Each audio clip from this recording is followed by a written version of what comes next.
What's up, everybody? Welcome back to Viewpoint Abroad. If you're new here, my name is John. I'm an American expat that's been living here in China for over 13 years. And I'm starting a new video series for y'all. And it's going to be called My China Story. And this is obviously going to be episode 1. I get a lot of questions from Chinese friends back home, even family.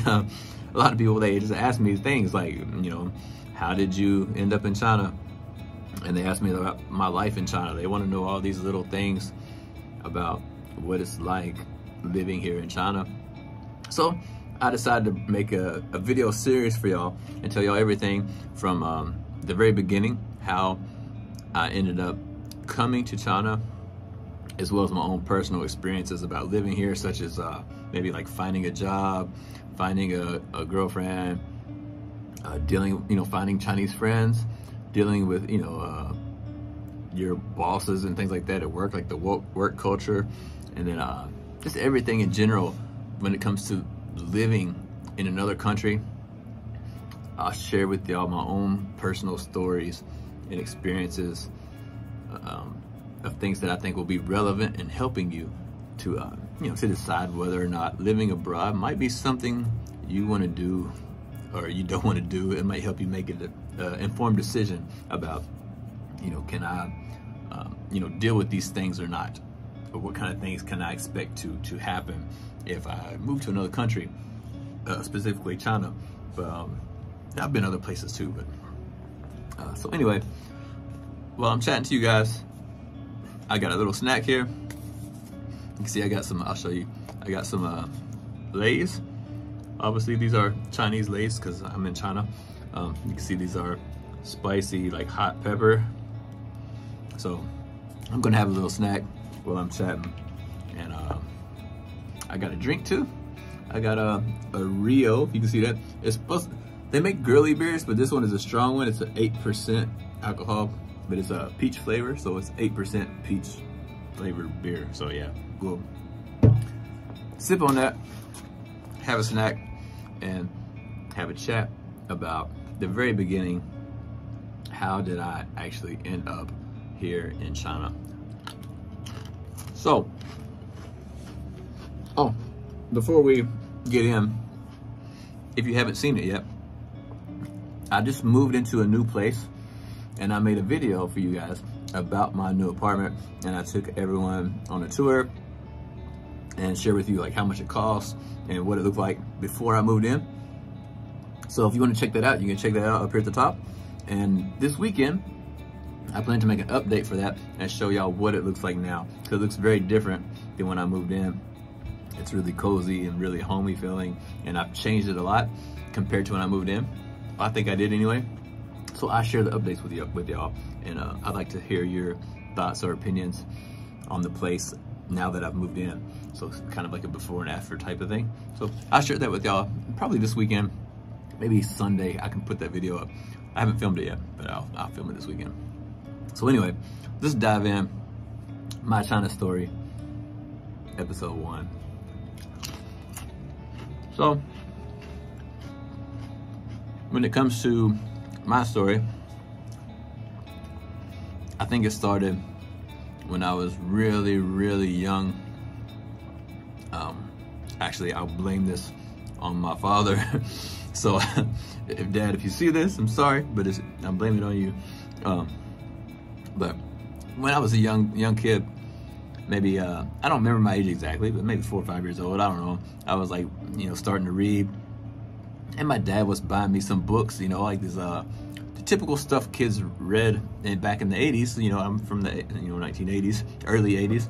And, we were reading like Tom Sawyer and Huckleberry Finn, all this kind of stuff, My dad was buying me all those old classic books, and I was reading them. And at the time, if I remember correctly, I might be wrong, but I think it's correct, but my dad was also, I don't know if it's because he was buying me books, but he was starting a book collection for himself. And one of the first things, I think it's one of the first things he brought home, was this set of Britannica encyclopedias. I think my grandpa gave them to me maybe, or he bought them from somebody, I don't know. But he brought home these old Britannica encyclopedias, and they were really old, like from like the 1940s or 50s or something like that. And man, each book was like the size of a Bible, and it's a different book for every letter. Like letter A is like 1,000 pages, and the letter B and C. Some letters had 2 books, and so there was like 32 books in this set. And I loved reading those things. I started reading them from front to back, you know, reading all about world history and culture and geography and things like that. And I think that is the thing that sparked my interest in wanting to do something different, you know, wanting to experience something different. Because those, not from that age, but like I think those stories, they stuck in my mind, and I remembered all those historic things, and it's always so vivid to me. Even as I got older, I can still remember those books that I read, you know, years and years before. And so I think that always stayed in my mind, and that was always something that made me feel like I wanted to do something different. So yeah, so I blame it on him for bringing those encyclopedias home. But my first attempt of moving abroad was a total failure. And then my second attempt was also a total failure. My first attempt, I went to the Philippines. I was in my 20s, and a long time ago. I'm in my 40s now, so it's been a long time ago. I went to Philippines, and I went to this like really remote area, very third world, talking dirt roads. The house I lived in, there's no water, no electricity. There's not even a window. I mean, like there's a hole for a window, but there's no window. There's like no glass. And the house was on stilts because it was by the river, just like, and by the sea. It's like typhoon and floods all the time, so the house was like raised up in the air.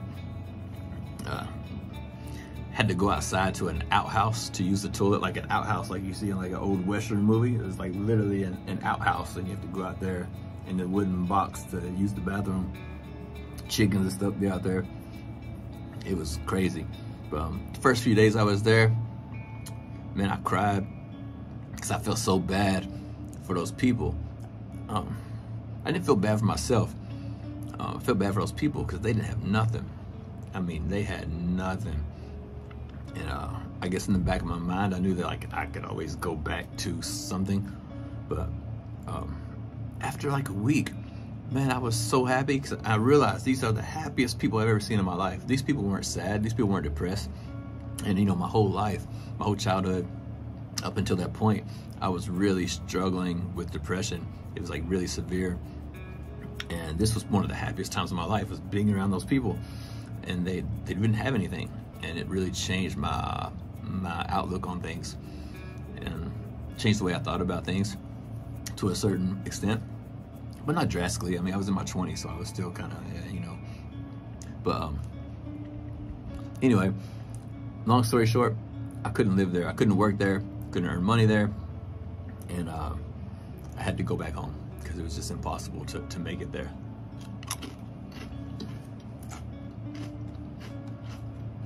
So I went back home. I went back to work. I got some crappy job and saved some money.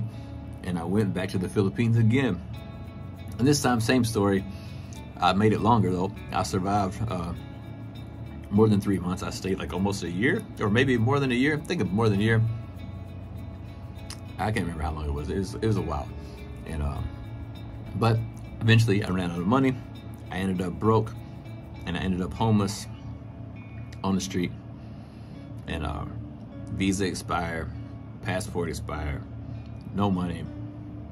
I had to go to the U.S. Embassy to get a emergency passport. They give it to you for free.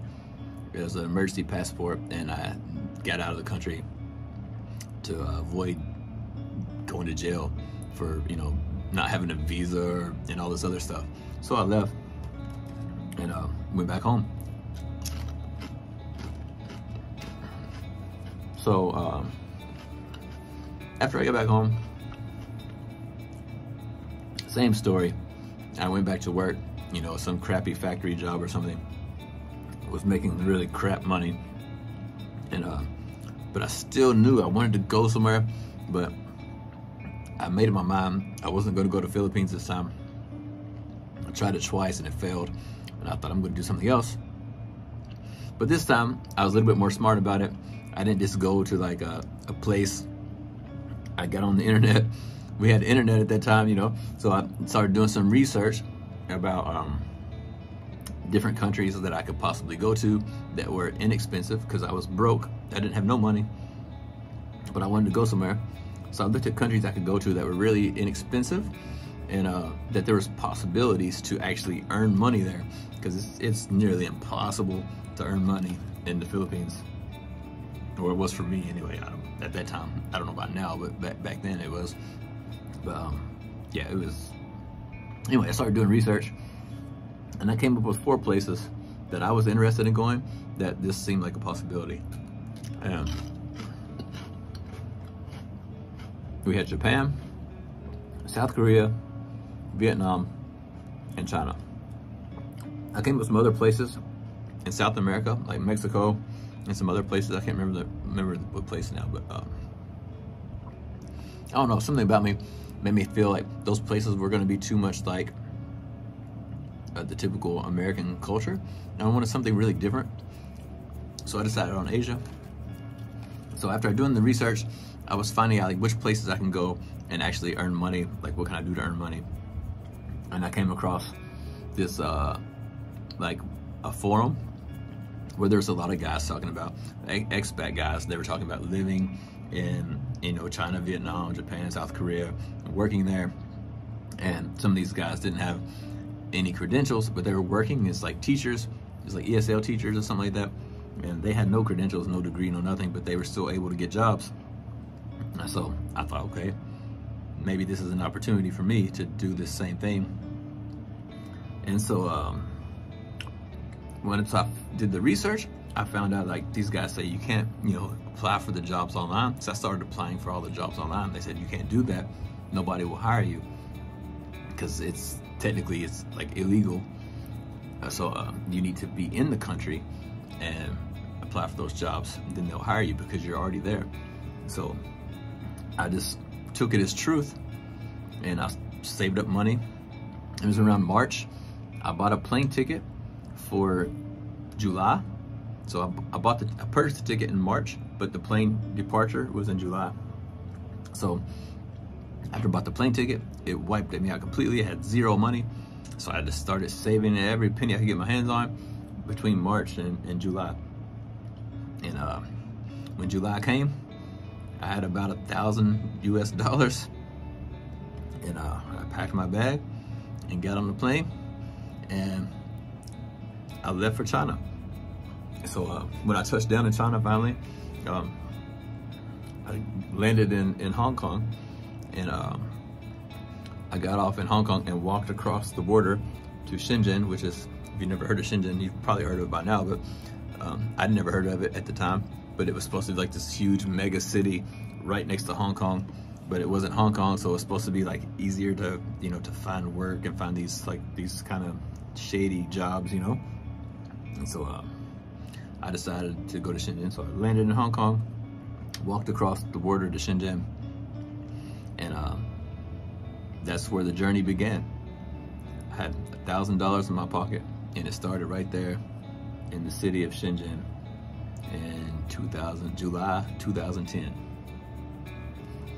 So we're gonna stop here today. I can't tell y'all anymore. It's already been 15 minutes. I don't want to bore y'all. So episode 2 coming soon. Stay tuned for episode 2, and I'll tell y'all part 2 of the story of my China story.